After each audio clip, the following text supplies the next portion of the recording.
ان اللہ و ملائکتہ یصلون علی النبی یا ایھا الذین آمنوا صلوا علیہ وسلموا تسلیما الصلاۃ والسلام علیک یا رسول اللہ وعلی آلک و اصحابک یا جد الحسن والحسین۔ دعا ہے کہ اللہ تبارک و تعالی میرا پڑھنا، احباب کا سننا، فریقین کا سن کر سمجھ کر میرا مالک عمل کی توفیق عنایت فرمائے۔ جس طرح آپ احباب کے علم میں ہوگا، آج کا جو جمعۃ المبارک ہے، قربانی کے فضائل اور مسائل کے حوالے سے ہم چند باتیں پڑھیں گے اور سنیں گے اور انشاءاللہ ان کے مطابق عمل کرنے کی بھی کوشش کریں گے۔ دعا ہے کہ اللہ تبارک و تعالی میرا پڑھنا، احباب کا سننا، فریقین کا سن کر سمجھ کر میرا مالک عمل کی توفیق عنایت فرمائے۔ اللہ کے محبوب اکرم صلی اللہ علیہ وآلہ وسلم کو اللہ تبارک و تعالی نے مخاطب کر کے فرمایا، اے پیارے محبوب، طریقہ کار یہ ہے کہ سب سے پہلے تو نماز عید ادا فرمائے گا اور اس کے بعد قربانی کرے گا۔ واپس سال پہلے نماز پڑھ لربے کا، اپنے رب کی، پھر قربانی کر۔ پتہ یہ چل گیا کہ یہ طریقہ نور نبی کریم صلی اللہ علیہ وسلم نے جو اڈاپٹ فرمایا ہے، یہ اللہ تبارک و تعالیٰ کا بتایا ہوا ہے۔ پیارے محبوب اکرم نور مجسم صلی اللہ علیہ وآلہ وسلم، طریقہ کار یہ ہے، کرنا ہم نے یہ ہے کہ سب سے پہلے تو نماز عید پڑھے گا، نماز عید ادا کرنے کے بعد پھر قربانی کرے گا۔ یہ طریقہ کار پتہ چل گیا۔ اللہ کے محبوب اکرم صلی اللہ علیہ وآلہ وسلم نے ارشاد فرمایا، اس حدیث کا راوی حضرت سیدنا عبداللہ بن مسعود رضی اللہ تعالیٰ عنہ ہے۔ بڑی خوبصورت حدیث پاک ہے۔ اس کو میں سٹارٹ میں اس لیے پڑھ رہا ہوں کہ اس میں جمعۃ المبارک کا بھی ذکر ہے اور اس پہ خوبصورت فضائل بھی ہمیں ملیں گے۔ انشاءاللہ میں پہلے فضائل بتاؤں گا اور آخر پہ جب احباب ہمارے میکسیمم شامل ہو جائیں گے تو مسائل بتاؤں گا۔ فضائل کے معاملے میں چلو کچھ جان لیا، کچھ ہم پوچھ لیتے ہیں دائیں بائیں سے، لیکن جو مسائل ہوتے ہیں وہ چونکہ زیادہ ضروری ہوتے ہیں، اس لیے ان کو میں نے آخر پہ رکھا ہے۔ اللہ کے محبوب اکرم صلی اللہ علیہ وآلہ وسلم ارشاد فرماتے ہیں، اس روایت کے راوی ہیں سیدنا عبداللہ بن مسعود۔ میرے کریم اکرم صلی اللہ علیہ وسلم نے ارشاد فرمایا تھا، میری امت کا بہترین اور پڑھا لکھا شخص ہے یہ، اور ان کے بارے میں سر یہ بھی فرمایا تھا، یہ ان کی جو پنڈلیاں مبارک تھی وہ تھوڑی پتلی تھی۔ ایک دفعہ کھجور کے درخت پر نا یہ چڑھے، ان کے خصائل تھوڑے بتانے لگا ہوں۔ کھجور کے درخت پر بابا خادم حسین چڑھے نا تو ان کی چادر مبارک تھوڑی ہوا سے سرکی، تو پنڈلیاں چونکہ چھوٹی تھیں، باریک تھیں، تو صحابہ ہنسے۔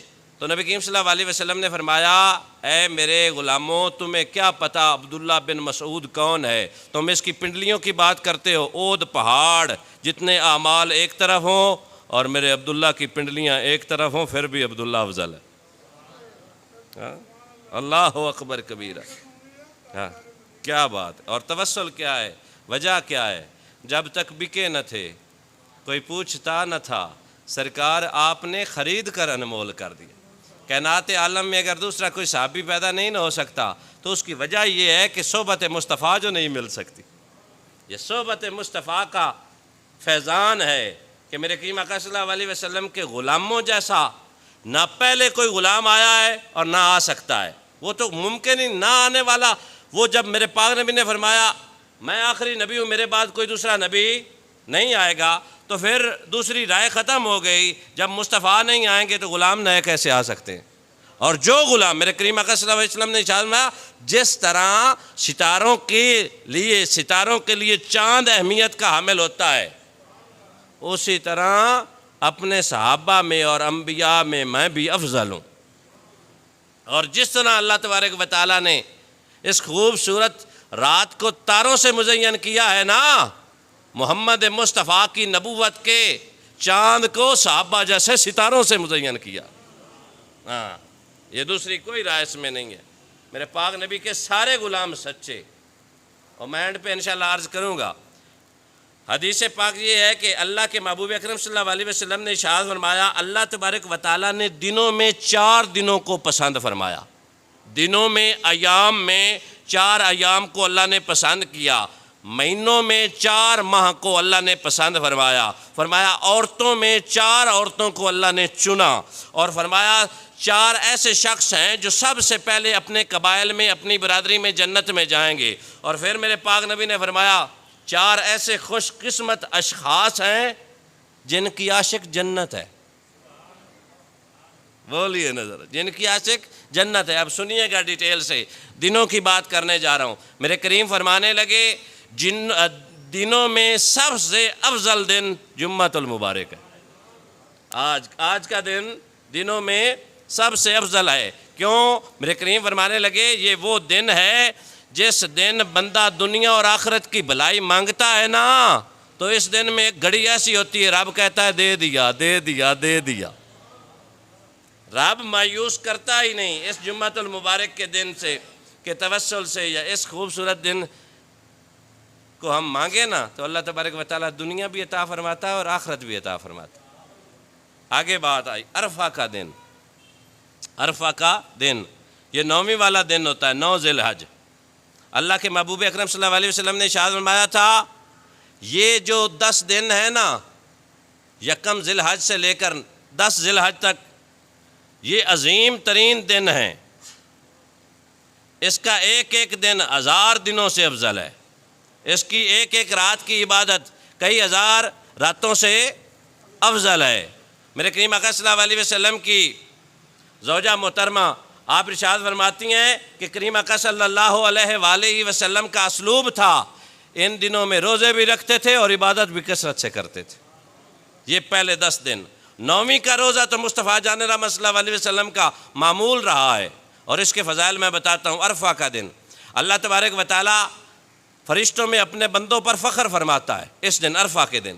وہ لوگ جو روزہ رکھیں گے، 9ویں والا دن عرفہ کا ہوتا ہے نا طاہر صاحب، عرفہ کا دن جو بندے روزہ رکھتے ہیں، یہ حجاج اس سے مستثنا ہیں، کیونکہ حجاج کو مشقت درپیش ہوتی ہے، اس لیے ان کے لیے ریلیکسیشن ہے۔ ہم جو دوسرے مصطفیٰ جان رحمت صلی اللہ علیہ وسلم کے غلام ہیں، جو 9ویں کا روزہ رکھے گا، یا رسول اللہ کیا ہوگا؟ فرمایا جو 9ویں کا روزہ رکھے گا اللہ تبارک و تعالیٰ اس بندے کا ذکر اپنے فرشتوں میں کرتا ہے، اور فرشتوں میں یہ فخر فرماتا ہے فرشتوں دیکھو میرے بندوں کی طرف، وہ جن کے جسم غبار آلود ہیں اپنا مال خرچ کرتے ہیں میری رضا کے لیے، اپنا مال خرچ کرتے ہیں میری رضا کے لیے، اور پھر میری بارگاہ میں حاضر ہوتے ہیں۔ فرشتوں گواہ رہنا میں نے انہیں دنیا اور آخرت کی کامیابی عطا فرما دی۔ ایک روایت میں آتا ہے فرشتوں گواہ رہنا میں نے ان کے اگلے پچھلے سارے گناہ معاف فرما دیے۔ یہ ہے 9ویں کا روزہ رکھنا، دنوں کی بات کر رہا ہوں۔ اگلا دن آ گیا یوم نحر، قربانی والا دن۔ کون سا دن؟ عید والا دن، جو ہم انشاءاللہ عید کریں گے نا۔ میرے کریم آقا صلی اللہ علیہ وسلم نے ارشاد فرمایا قربانی کے دن بندہ کے گناہ خون کے پہلے قطرے کے زمین کو چھونے سے پہلے معاف کر دیے جاتے۔ ادھر تیرے اور میرے جانور کے گلے پر جب چھری چلتی ہے نا تو وہ خون جب زمین کی طرف سفر طے کرتا ہے، زمین کو چھونے سے پہلے بندے کے گناہ رب معاف فرما دیتا۔ کیا بات ہے، کیا حسن ہے، کیا کمال ہے مصطفیٰ جان رحمت صلی اللہ علیہ وآلہ وسلم کی نسبت کا۔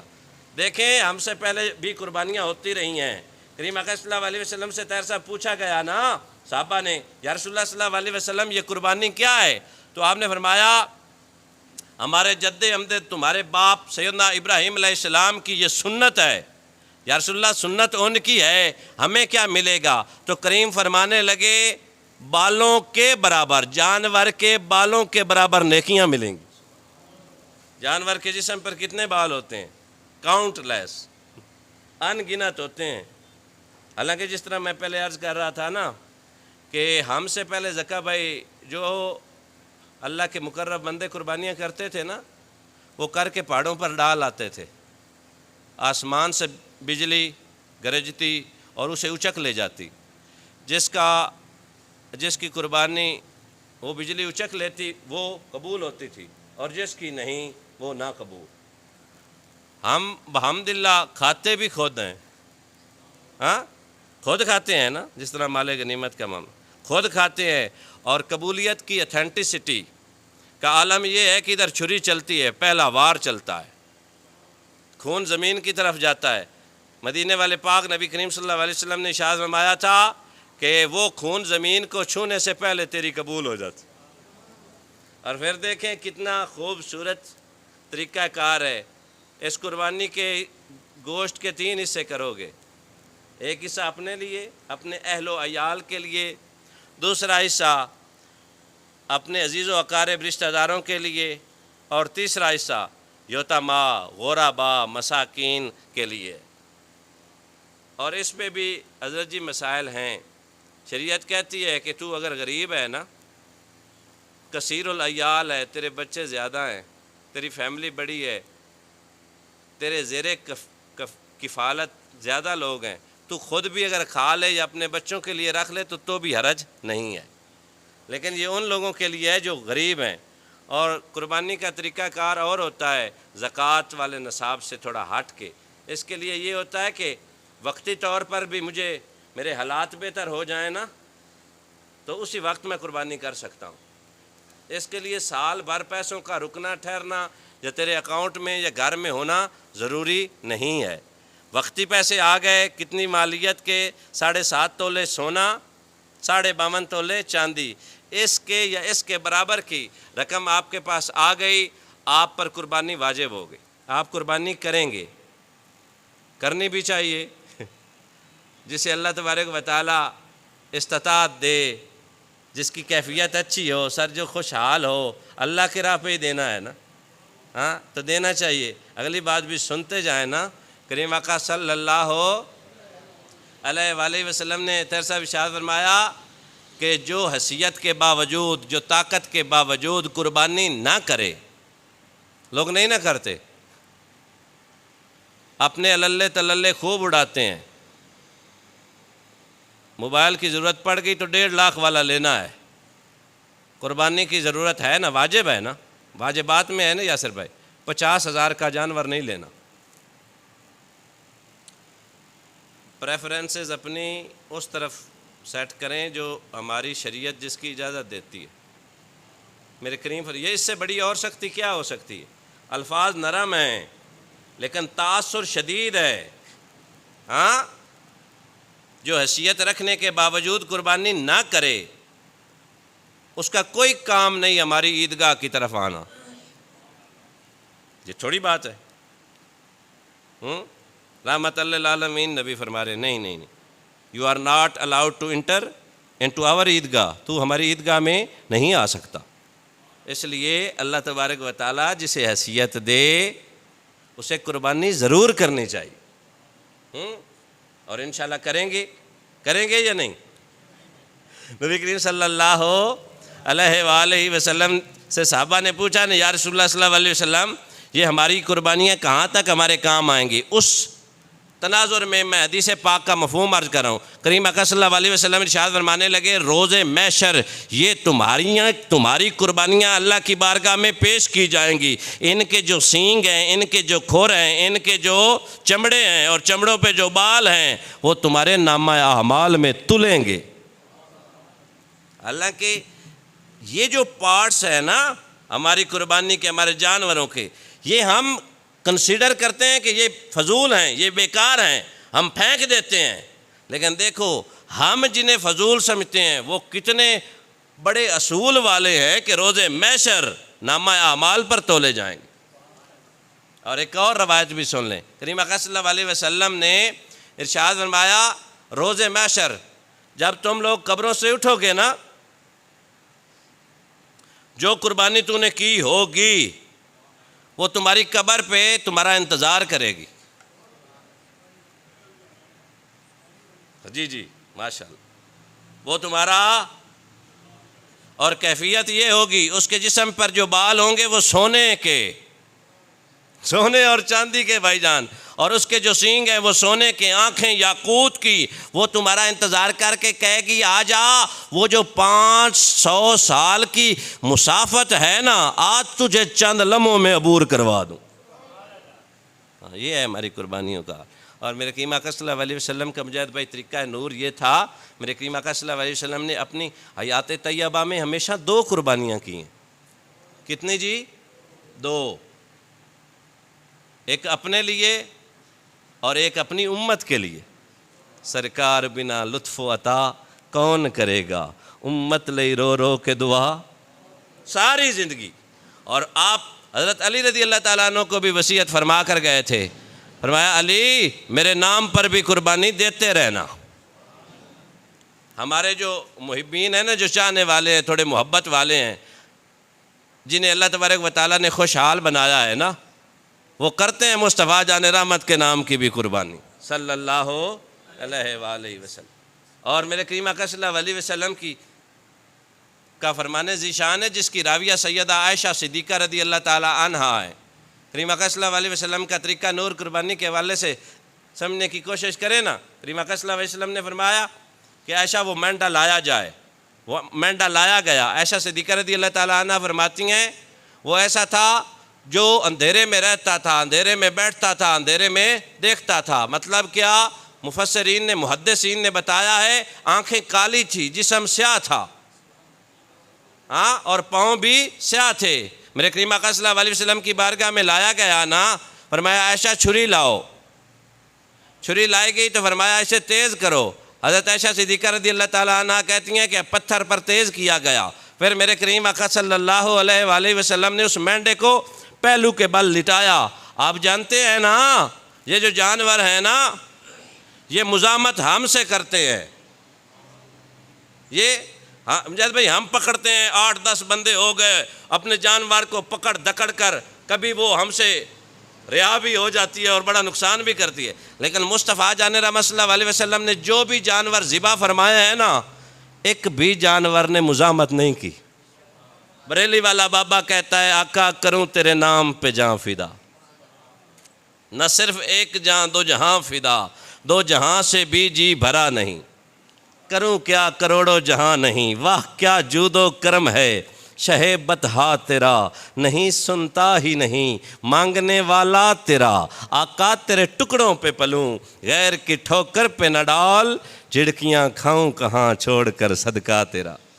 اصل بات یہ سر، جب میرے کریم آقا صلی اللہ علیہ وسلم حج کے لیے تشریف فرما ہوئے نا، قربانی کی، تو میرے پاک نبی کے جنتی غلام کہتے ہیں مصطفیٰ جان رحمت نے ہاتھ میں چھری لی نا، تو 70 کے قریب اونٹ تھے جو لائنیں بنا کر مصطفیٰ کے قدموں میں لیٹ گئے تھے.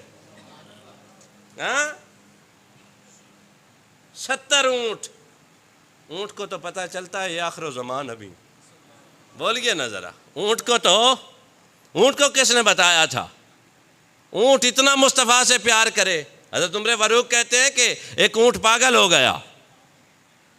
اس کے مالک نے رسول اللہ صلی اللہ علیہ وسلم کی بارگاہ میں شکایت، یا رسول اللہ صلی اللہ علیہ وسلم یہ پریشان کرتا ہے، تنگ کرتا ہے.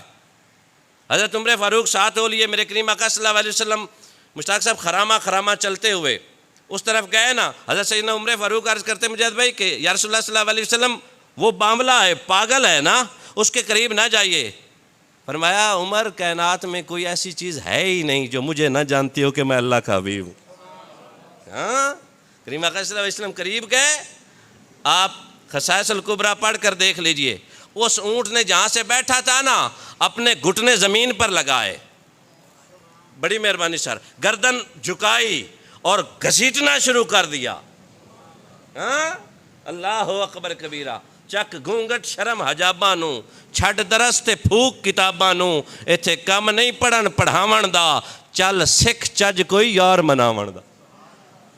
ہاں، گھسیٹتا ہوا کریم کے قدموں میں آیا اور آپ کے کان مبارک میں کچھ عرض کرنے لگا. سر we are unable to understand the language of animals. ہم جانوروں کی زبان سمجھنے سے قاصر ہیں، پر جو رحمت للعالمین ہو. بولیے نا ذرا. کریم آقا صلی اللہ علیہ وسلم کی بارگاہ میں عرض کی یا رسول اللہ میں کوئی پاگل نہیں ہوں، یہ جو میرا مالک ہے مجھ پر ظلم کرتا ہے، زیادتی کرتا ہے، مجھے کھلاتا کم ہے، مجھ سے کام زیادہ لیتا ہے، اور اگلی بات یا رسول اللہ یہ ہے کہ یہ بے نمازی ہے. دونوں روایتوں کا مفہوم یہ معاملہ ہے. میرے کریم آقا صلی اللہ علیہ وسلم وہ سر 70 کے قریب اونٹ گردنیں جھکا کر قربان جاؤں. یا رسول اللہ میری گردن حاضر ہے، میری جان حاضر ہے، مر تو ایک نہ ایک دن جانا ہی ہے نا. روز محشر میں بھی تو فخر کروں گا نا، اس کے ہاتھ سے ذبح ہوا ہوں جس ہاتھ کو رب ید اللہ فرماتا ہے. چلیں جی، کریم آقا صلی اللہ علیہ وآلہ وسلم فرمانے لگے کہ قربانی کا دن سب دنوں سے افضل ہے، اور اس دن میں، اس کے حوالے سے عرض کر رہا ہوں، اس دن میں اللہ کی بارگاہ میں مجاہد بھائی کوئی کام اتنا پیارا عزیز نہیں ہوتا جتنا کہ بندے کی قربانی کرنا عزیز ہوتا ہے۔ سب سے بہترین عمل اس 10ویں والے دن کا یہ ہے کہ تو قربانی کرے۔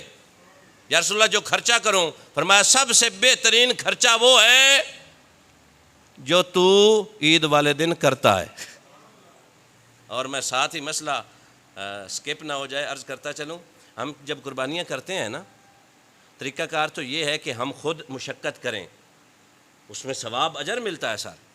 اگر نہیں نہ کر پاتے، یا ہم وہ ٹیکنیکل سکلز ہمارے پاس نہیں ہے اس کا چمڑا وغیرہ اتارنا، یا ہم گوشت نہیں بنا سکتے، تو جن لوگوں سے ہم گوشت بنواتے ہیں نا، ان کو اجرت میں آپ جانور کا چمڑا اور گوشت نہیں دے سکتے۔ ہمارے ہاں ہے تھوڑا ٹرینڈ، ہمارے گاؤں میں اکثر میں نے دیکھا ہے، وہ کہتے ہیں اسے ساروں کا حصہ بننے سے پہلے نا، وہ گوشت بنا لیتے ہیں نا سر، حصہ بننے سے پہلے تھوڑا 2-2.5 کلو یا جتنا بھی، وہ کہتے ہیں یہ بھی لے جا اور چمڑا بھی لے جا، یہ تیری اجرت ہے۔ یہ غیر شرعی فعل ہے، اس سے ہماری قربانیوں میں نقص پڑے گا، اس کو اجرت علیحدہ سے دینی پڑے گی۔ اس سے جو ڈیسائیڈ اجرت ہوئی ہے 5,000 10,000 جو واٹس ایور ہوا ہے نا، اس کو ادا کرو گے۔ ہاں وہ یتیموں غریبوں کے حصے میں سے اس کو دینا چاہیں تو آپ دے سکتے ہیں اگر وہ غریب ہے، اس بات کا آپ نے خاص خیال رکھنا ہے۔ چلے جی، نبی کریم صلی اللہ علیہ وسلم نے ارشاد فرمایا چوتھا دن جو اللہ کی بارگاہ میں بڑا مقبول اور پیارا ہے وہ عید الفطر کا دن ہے۔ عید الفطر کا دن، وہ اس دن اللہ تبارک و تعالی جنت کے دروازے کھول دیتا ہے اور فرشتوں میں فرماتا ہے، فرشتوں جس نے پورا ماہ میرا کہا مانا ہو، میری رضا کے لیے روزے رکھے ہوں، بھوکا رہا ہو، اس کو اجر کیا ملنا چاہیے؟ فرشتے عرض کرتے ہیں مالک اجر اچھا ملنا چاہیے۔ تو اللہ فرماتا ہے فرشتوں گواہ ہو جاؤ، جس نے 30 دن روزے میری رضا کے لیے رکھے میں انہیں جنت عطا فرماتا ہوں۔ 4 دنوں کی بات تھی، 4 دن ہو گئے۔ آگے میرے کریم آقا صلی اللہ علیہ وسلم نے ارشاد فرمایا کہ 4 ماہ بھی ہیں جو اللہ کو بڑے پیارے ہیں۔ جلدی آگے چلنا ہے، ٹائم کم ہے۔ کریم آقا صلی اللہ علیہ وسلم نے فرمایا پہلا رجب والا مہینہ یہ اللہ کو بڑا پیارا ہے، دوسرا مہینہ ذیقعد کا، پھر ذی الحج کا، پھر محرم کا ماہ، اللہ کو یہ چاروں ماہ بڑے پسند ہیں۔ میرے کریم فرمانے لگے 4 عورتیں ایسی ہیں جنہیں اللہ تبارک و تعالیٰ نے چن لیا تھا۔ انہیں کس نے چنا ہے؟ اللہ تبارک، بولیے نا، اللہ تبارک و تعالیٰ نے۔ ہمارے مجاہد صاحب ہمارے چناؤں میں کمی بیشی ہو جاتی ہے، جنہیں چنے ہی خدا، اور جنہیں خدا چنے نا، جو سلیکٹڈ بائی آلمائٹی اللہ ہونا، ان پہ انگلی اٹھانا کفر ہوتا ہے۔ یہ تھوڑی سی گہری بات ہے، جنہیں چنے خدا۔ سر جی میں 4 بندے سلیکٹ کرتا ہوں، یہ مشتاق صاحب اور میں مل کے کرتے ہیں نا کہ یہ بندے قابل ہیں، کوئی بندہ اٹھ کر کہے یہ تو نالائق ہے، تو ہمارے چناؤ پہ اعتراض ہوا نا؟ نہیں بولتے نہیں آپ نے، چناؤ پہ اعتراض ہوا نا؟ جنہیں خدا چنے، اللہ اکبر کبیر، آپ جلدی بولتے نہیں۔ فرمایا ان 4 عورتوں کو اللہ تعالیٰ نے چنا ہے۔ یا رسول اللہ کون کون سی؟ فرمایا پہلی مریم سلام اللہ تعالیٰ علیہ، ان کو حضرت اللہ تبارک و تعالیٰ نے چنا ہے۔ دوسری حضرت المومنین سیدہ طیبہ طاہرہ حضرت خدیجۃ الکبریٰ رضی اللہ تعالیٰ عنہا، اور تیسری عورت حضرت آسیہ بنت مزاحم زوجہ فرعون۔ یہ وہ عورت ہے جو جنت میں مصطفیٰ جان رحمت کی زوجہ بنے گی۔ یہ ایک علیحدہ ٹاپک ہے، اور اس نے فرعون نے کبھی حقوق زوجیت ادا نہیں کیے تھے، اللہ نے اسے قاصر رکھا تھا۔ He was unable to perform marital rights، وہ اپنے حقوق ادا کرنے سے قاصر تھا۔ وہ اس لیے قاصر تھا کہ اللہ نے فیصلہ فرما لیا تھا اے آسیہ تم مصطفیٰ جان رحمت کی زوجہ بنے گی جنت میں۔ اور حضرت سیدہ مریم سلام اللہ تعالیٰ علیہ، ان کے بارے میں بھی یہی ہے، ان کا بھی نکاح مصطفیٰ جان رحمت صلی اللہ علیہ وسلم سے جنت میں ہوگا۔ اس لیے بغیر باپ کے حضرت سیدنا عیسیٰ علیہ السلام پیدا ہوئے، انہیں کسی مرد نے چھوا تک نہیں ہے۔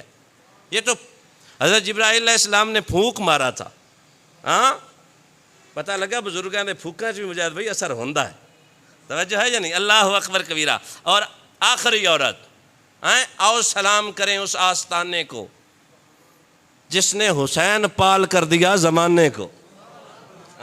بیٹیاں اور بھی ہیں، سیدہ فاطمہ کے سوا علی اور بھی ہیں، حیدر اور بھی ہیں زمانے میں، علی کے سوا کس کی جرت کہ کوئی رکھے مہر نبوت پر قدم، زہرا تیرے بچوں کے علاوہ تیرے شوہر کے سوا، کاتب تقدیر نے لکھ کر یہ رکھ دی قلم، کچھ بھی نہیں ملتا مرضی زہرا کے سوا۔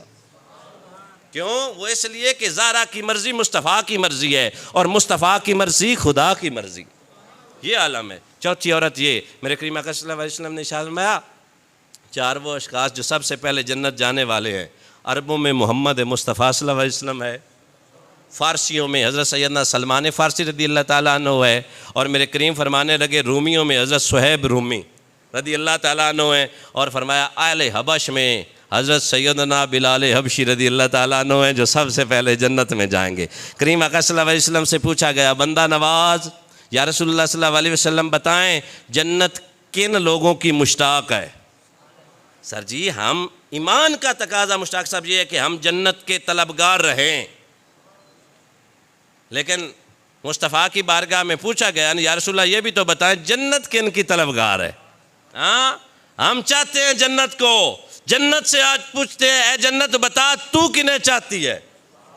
ہمیں تو آل محبت کہتے ہیں نا، ملے گی جنت پیے گا کوثر اسی کے دل میں چین ہوگا، نماز اس کی قبول ہوگی جس کے دل میں حسین ہوگا۔ ہمارا یہ بھی عقیدہ ہے۔ فرمایا جنت کن کو چاہتی ہے؟ سنیں، میرے کریم اکرم صلی اللہ علیہ وسلم نے فرمایا حضرت سیدنا علی المرتضیٰ کو چاہتی۔ اس سے ملتی جلتی اور بھی روایات ہیں۔ کس کو چاہتی ہے؟ بولے نا، علی کا نام لینا عبادت ہے۔ حضرت علی المرتضیٰ شیر خدا، علی جمال دو عالم، علی امام زمن، علی وقار دل و جاں، علی بہار چمن، علی عرب کے اندھیروں میں حق کی کرن، علی ولی سے گریزاں نہ ہو خدا کے لیے، وہ تو قوت بازو ہے مصطفیٰ کے لیے، بھٹک رہے ہو کہاں عاقبت گری کے لیے، علی کا نام ہی کافی ہے رہبری کے لیے۔ اللہ اکبر۔ پہلا میرا علی یا رسول اللہ، دوسرا فرمایا دوسرا سلمان فارسی یا رسول اللہ، تیسرا فرمایا سیدنا عمار بن یاسر یا رسول اللہ، چوتھا فرمایا مقداد بن اسود رضی اللہ تعالی۔ یہ وہ لوگ ہیں جنہیں جنت چاہتی ہے، جنہیں تیر صاحب انہیں جنت اس لیے چاہتی ہے کہ یہ مصطفیٰ کے باوفات ہے۔ کیا سمجھتے ہیں آپ؟ کریم اکرم صلی اللہ علیہ وسلم کی محبت، اسی لیے انہیں جنت نے۔ اس کے علاوہ بھی ایک حدیث پاک ہے، میں سنا دیتا ہوں۔ نبی کریم صلی اللہ علیہ وسلم نے ارشاد فرمایا کہ جنت میری بڑی طلبگار ہے، میری بڑی طلبگار ہے یا رسول اللہ، اور فرمایا میرے ابو بکر کو بھی بڑا چاہتی، فرمایا میرے عمر کو بھی بڑا چاہتی ہے یا رسول اللہ، پھر فرمایا حافظ قرآن کو بھی بڑا چاہتی، جس کے سینے میں قرآن کی نعمت سے جس کا سینہ مالا مال ہوگا۔ تو اللہ کے محبوب اکرم صلی اللہ علیہ وآلہ وسلم نے ارشاد فرمایا یہ جو قربانی ہے نا، یہ حضرت سیدنا ابراہیم علیہ السلام کی سنت ہے۔ غلاموں نے عرض کی یا رسول اللہ کیا ملے گا؟ فرمایا بال بال کے بدلے نیکیاں ملیں گی۔ اور کریم اکرم صلی اللہ علیہ وسلم کی حیات طیبہ کا طریقہ نور تھا کہ آپ 2 قربانیاں کیا کرتے تھے۔ میرے کریم اکرم صلی اللہ علیہ وسلم فرماتے ہیں اور دعا مانگتے ہیں، اے اللہ یہ قربانی میری طرف سے اور میری اہل بیت کی طرف سے قبول فرما، اور دوسری قربانی کے بارے میں فرماتے، اے میرے اللہ یہ میری قربانی میری امت کے لیے قبول فرما۔ یہ ہے پیار، یہ ہے عشق جو میرے کریم اکرم صلی اللہ علیہ وسلم کبھی بھولے ہی نہیں ہیں۔ قربانی کرنے کے لیے کہ کون بندہ قربانی کر سکتا ہے، اس کی چند ایک ریکوائرمنٹ ہے۔ کریم اکرم صلی اللہ علیہ وسلم نے طریقہ نور تو بتا دیا نا کہ جو زکوٰۃ کی ریکوائرمنٹس ہیں نا، 52.5 تولے چاندی، 7.5 تولے سونا، عاقل بالغ ہو، مسلمان ہو، اس نصاب کا حامل ہو اور مسافر نہ ہو، مقیم ہو، تو اس کے لیے قربانی واجب ہے۔ کیا ہے؟ واجب ہے۔ اور کریم اکرم صلی اللہ علیہ وسلم نے ارشاد فرمایا کہ کہ اس کے لیے آگے یہ محدثین و مفسرین نے یہ آسان طریقے اڈاپٹ فرما کر شریعت کو اور روشناس کیا ہے. وہ کہتے ہیں کہ زکوٰۃ کے لیے مال کا پورے سال آپ کی پوزیشن میں ہونا ضروری ہے، آپ کی ملکیت میں ہونا ضروری ہے. جو میں نے عرض کیا 7.5 تولے سونا اور 52.5 تولے چاندی، اتنی مالیت آپ کے پاس ایک سال پورا رہے گی تو آپ زکوٰۃ دو گے. لیکن ان 3 دنوں میں پہلا 10 والا، 11 والا اور 12 کی مغرب سے پہلے اتنی مالیت تمہارے پاس آ گئی، قربانی تم پر واجب ہے.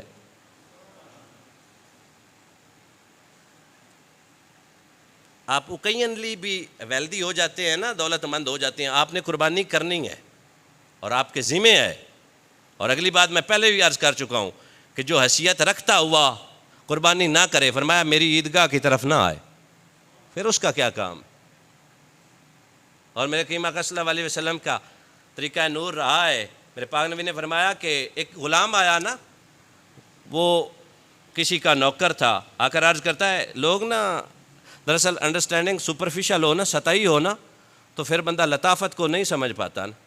وہ آ کر عرض کرتا ہے یا رسول اللہ صلی اللہ علیہ وسلم قربانی کے فضائل بتا دیں. میرے کریم آقا صلی اللہ علیہ وسلم نے ارشاد فرمائے، عرض کرتا ہے یا رسول اللہ صلی اللہ علیہ وسلم میرے پاس ایک ایسا جانور ہے جو کسی سے میں نے اس لیے لیا ہوا ہے کہ میں اس کا دودھ پی سکوں.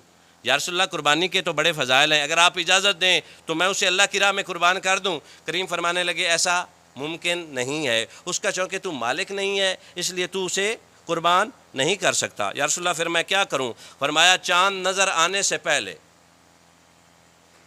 ہمارے ینگسٹر کہتے ہیں بس یہ کون سا طریقہ ہوا، آپ داڑھی بڑھا لیتے ہو، ناخن نہیں کاٹتے، زیر ناف بال نہیں کاٹتے.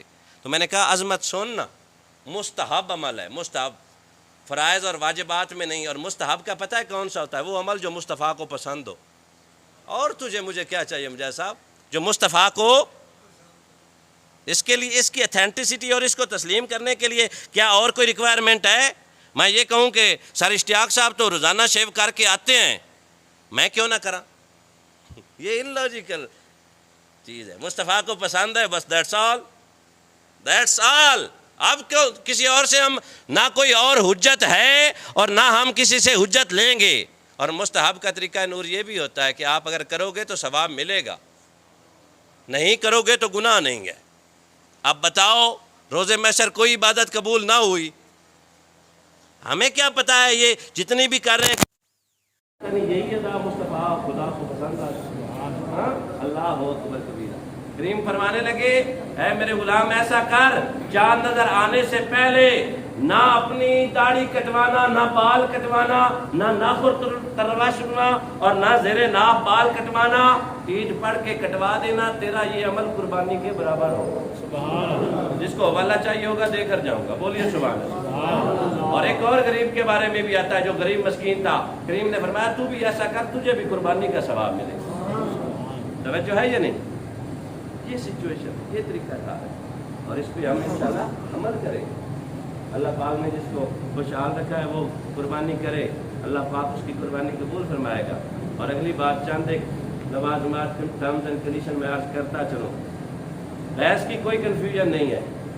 یہ جو ہمیں یہ لوگ وائرل کر دیتے ہیں نا مختلف کلپس، اور سر کہتے ہیں کہ یہ جو بینسا ہے اس کی قربانی نہیں قبول، اس پہ بالکل اکابرین نے اس پہ اتھینٹسٹی پیش کی ہے کہ گائے کی یہ ایک قسم ہے. اسپیشیز ہوتی ہیں، نوا ہوتی ہیں نا بایولوجی میں، وہ چونکہ ادھر ڈسکس کرنے والی نہیں، میں جنرلی عرض کر دیتا ہوں کہ یہ گائے کی ہی ایک نسل ہے. آپ اس سے پریشان نہ ہونا. ہمارے ہاں المیہ یہ ہے کہ قربانی کے نزدیک لوگ مختلف افواہیں چھوڑتے ہیں. اب یہ بتاؤ کہ ہم جب بھی کسی ولیمے یا سرمنی، شادی کی سرمنی پہ جاتے ہیں، کبھی ہم نے پوچھا ہے یہ جو گوشت بنا ہوا ہے یہ گائے کا ہے یا بھینس کا؟ نہیں نا. پھر قربانی کے دنوں میں پریشانی کیوں پیدا کرتے ہیں لوگ؟ جو احباب اہل حدیث ہیں ان کی کتابوں سے، میرے ایک دوست ہیں مفتی صاحب جان کے، انہوں نے 13 حوالے ان کی کتابوں سے بھیجے ہیں جنہوں نے لکھا ہے کہ گائے کی ہی ایک قسم ہے، بھینسا یا بھینس بھی، اس کی قربانی میں کوئی حرج نہیں. جس کا دودھ پیتے ہیں، دودھ حلال ہے، گوشت حرام کیسے ہو؟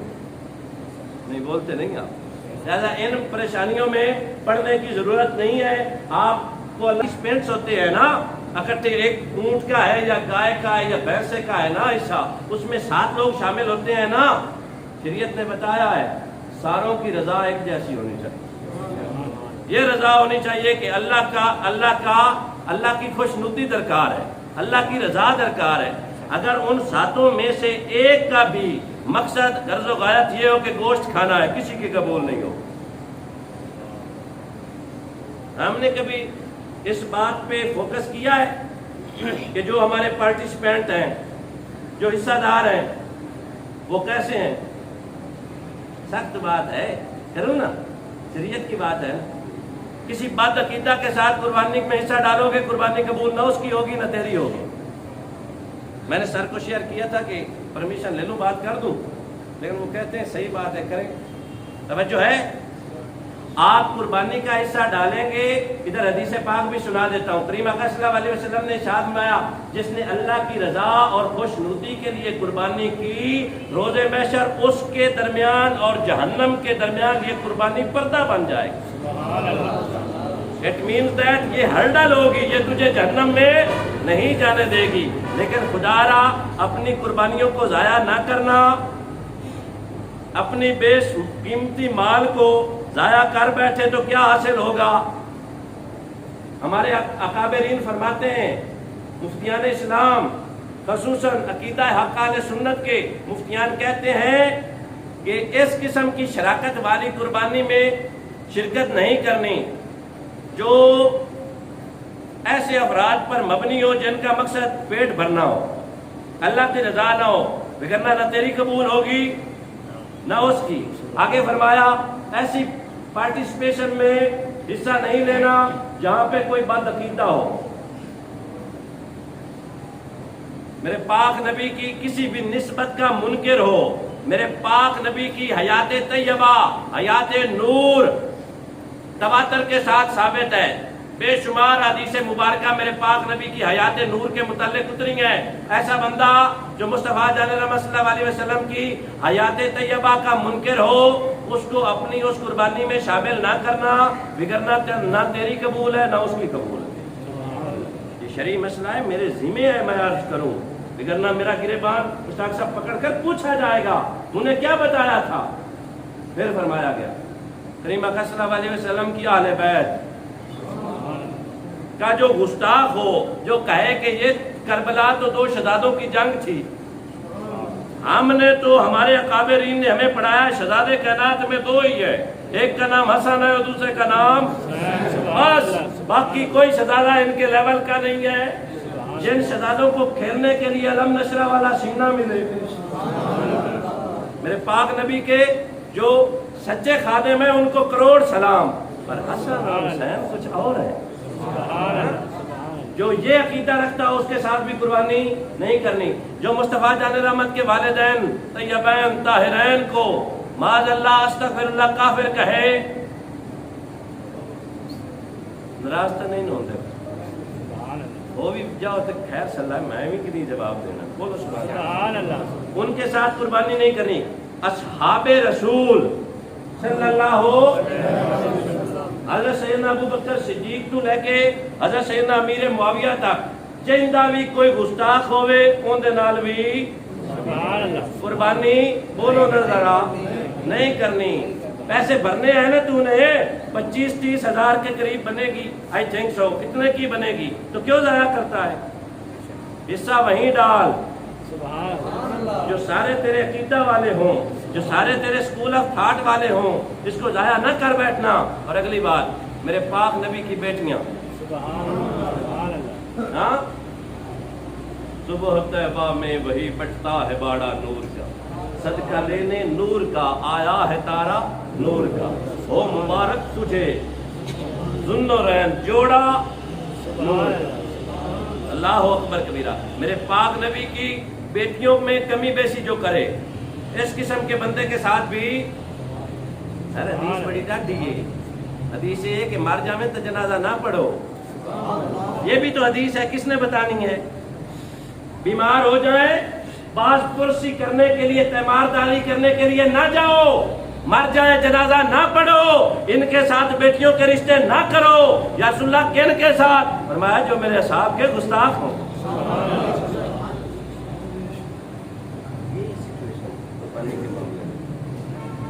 یار ادھر دنیا دار بندہ، کمزور سا بندہ ہو نا، اس کی بیٹی کے بارے میں کوئی بات کرے، اس سے اکثر نہیں برداشت ہوتی نا۔ اور میرے پاک نبی کی مہربانی بڑی بڑی بڑی بکت ہے، بڑی اہمیت ہے عقیدے۔ اور پھر فرمایا گیا میرے کریم اکرم صلی اللہ علیہ وسلم کے خصائل، میرے پاک نبی کے شمائل، کریکٹرسٹکس اور خصائل، خوبیوں پہ جو کمپرومائز کرے، میرے پاک نبی کے علم کو گھٹائے، میرے پاک نبی کے اختیارات کے بارے میں انگلی اٹھائے، ایسے بندے سے بھی دور رہنا۔ اور شریعت کے چند ایک اور وہ جو آپ کو عرض کر رہا تھا، وہ بھی ایک عرض کر کے اجازت چاہوں۔ قربانی کے لیے مال کا پاک صاف ہونا بھی ضروری ہے۔ یہ نہ ہونا رات کو ڈکیتی کر لیں اور صبح وہی ڈکیتی کے پیسے حصے میں ڈال دیں۔ مال کا طیب اور طاہر ہونا ضروری ہے، وگرنہ اس کی کوئی بات نہیں، اس کی کوئی ویلیو نہیں ہوگی۔ اپنی کمائی، نیک کمائی سے تو اللہ کی بارگاہ میں اللہ کی رضا کے لیے حصہ ڈالے گا، اللہ اور اللہ کے محبوب کی خوش نصیبی میسر آئے گی۔ عید سے پہلے قربانی نہیں ہو سکتی جب تک عید نہیں پڑھ لیتے۔ یاد آ گیا، ہم نے انشاءاللہ عز و جل پورے 6 بجے جماعت کھڑی کرنی اس مسجد میں، اس مسجد میں انشاءاللہ عز و جل 6 بجے جماعت کھڑی ہو جائے۔ کتنے بجے؟ پھر یہ نہ کہیے گا کہ دھاری وال برادران نے جلدی کر دی۔ ہم جلدی نہیں، پورے 1 ہفتے کا ٹائم دے رہے ہیں آپ۔ جمعرات کو، جی سر، جمعرات کو عید، مشتاق صاحب ریلیکسیشن دیتے ہیں۔ نہیں کوئی نہیں، ابھی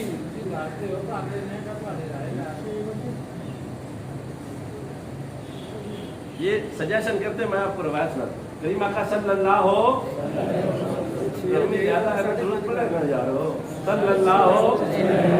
علیہ وآلہ وسلم، دوبارہ رپیٹ کر رہا ہوں، یا رسول اللہ قربانیاں کیا فائدہ پہنچائیں گی؟ فرمایا جب، یہ حدیث میں نے پہلے سنائی، دوبارہ سنیں۔ کریم اکرم صلی اللہ علیہ وسلم نے اشارہ فرمایا، روز محشر جب تم اپنی قبور سے اٹھو گے، یہ تمہاری قربانیاں سواری بن کر آ جائیں گی۔ اور ایک حضرت علی رضی اللہ تعالیٰ عنہ سے روایت مروی ہے، حضرت علی رضی اللہ تعالیٰ عنہ فرماتے ہیں کہ میں نے کریم اکرم صلی اللہ علیہ وسلم سے پوچھا، یا رسول اللہ آپ یہ جو 2 قربانیاں کرتے ہیں اس کا فائدہ کیا ہوگا؟ تو میرے پاک نبی نے فرمایا، جو صراط کی پل ہے نا، پل صراط ہے نا، وہ بڑی اندھیری ہے، 500 سال کی مسافت ہے، تلوار سے تیز، دھاگے سے پتلی ہے۔ یہ جو میں دوسری قربانی کرتا ہوں نا، یہ میری امت کے بوڑھوں کے کام آئے، میری امت کے لاغر اور کمزوروں کے کام آئے گی۔ اس سے یاد آ گیا، عیب والا، نقص والا کوئی جانور قربانی پہ نہیں لگتا۔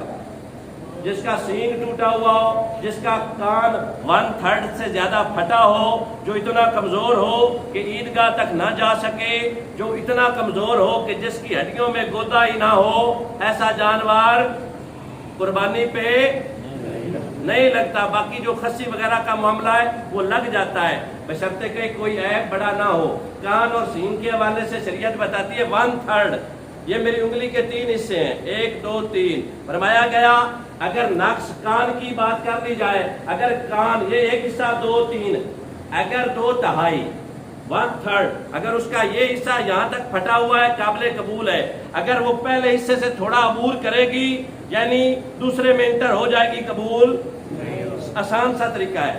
1/3 کی ریلیکسیشن ہے، 3 میں سے 1 تک کٹا ہوا یا پھٹا ہوا ہو تو ریلیکسیشن ہے، کان میں سوراخ ہو اسی ریشو سے، اور اوپر ہے تو بھی قربانی قبول نہیں ہوگی۔ ہاں البتہ آپ نے جس جانور کو قربان کرنا ہے اس کو گراتے ہوئے یا اس کو ذبح کرتے ہوئے کوئی ایسا مسئلہ بن گیا جو انہی معاملات میں ٹھہرتا تھا، تو پھر اس کی ریلیکسیشن ہے، اس میں کمی بیشی کا، اس میں گرفت کا کوئی معاملہ نہیں ہے۔ فار ایگزامپل ہم بکرے کو پکڑتے ہیں، وہ چونکہ اس کی نلیاں کمزور ہوتی ہیں، پکڑتے ہی اس کی ٹانگ ٹوٹ گئی، تو شریعت کہتی ہے کہ عیب والا نہیں تھا، قربانی کے دوران عیب ہو گیا، لہذا